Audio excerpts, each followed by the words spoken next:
वातावरण वाले गांव से, जहां रहते थे 3 अच्छे दोस्त, अज्जू भाई, पुष्पा और रायस्टार। बचपन से यह तीनों एक दूसरे के बेहद करीब थे। रायस्टार एक समझदार और ईमानदार लड़का था जो गांव में एक छोटी सी चाय की टपरी चलाता था। उसके साथ पुष्पा और अज्जू भाई भी काम करते थे। रायस्टार का सपना था कि एक दिन उसकी टपरी एक बड़ा होटल बने, लेकिन अज्जू भाई और पुष्पा कुछ और ही सपने देख रहे थे। एक चमचमाती लंबोर्गिनी लेने का सपना। उन्हें लगता था कि चाय की टपरी में काम करके कभी भी उनके सपने पूरे नहीं होंगे। एक दिन पुष्पा बोला, एक आइडिया है लेकिन थोड़ा रिस्की है। अज्जू भाई बोला, भाई आइडिया तो बता, रिस्क की चिंता मैं कर लूंगा। पुष्पा बताता है चंदन नगरी गांव के बारे में, जहां के लाल चंदन के पेड़ मार्केट में बहुत महंगे बिकते हैं। दोनों प्लान बनाते हैं और रात के अंधेरे में निकल पड़ते हैं। जंगल के पास पहुंचते ही एक अजीब सा आदमी उन्हें रोकते हुए कहता है, अंदर मत जाओ, वापस नहीं आ पाओगे। लेकिन अज्जू भाई और पुष्पा उसकी बात को नजरअंदाज कर जंगल के अंदर चले जाते हैं। दोनों मिलकर पेड़ काटने लगते हैं। धीरे धीरे वे जंगल में और गहराई तक घुसते जाते हैं। तभी अज्जू भाई हल्का होने के लिए थोड़ी दूर जाता है और वहां उसे एक आवाज सुनाई देती है।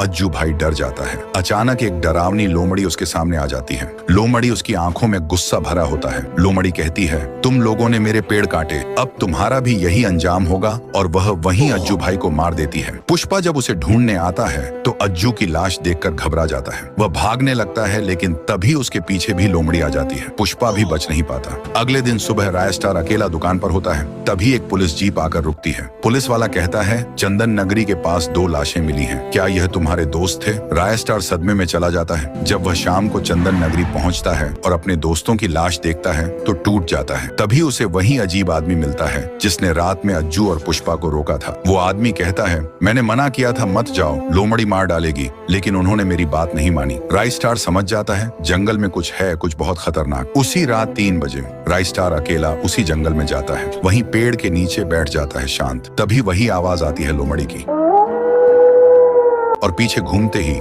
लोमड़ी दिखती है। रायस्टार गुस्से में बोलता है, तो तूने ही मेरे दोस्तों को मारा ना? लोमड़ी कहती है, अब तू भी जा अपने दोस्तों के पास। रायस्टार बोलता है, अपने असली रूप में आ, फिर मार देना। तभी लोमड़ी व्हाइट 444 बनकर अपने असली रूप में आ जाती है कि फिर शुरू होती है भयानक टक्कर। जंगल का हर कोना गूंज उठता है, धुआं, बिजली, पेड़ों का टूटना। और जब सब शांत होता है तो रायस्टार सिंहासन पर बैठा हुआ और व्हाइट 444 जमीन पर पड़ा होता है।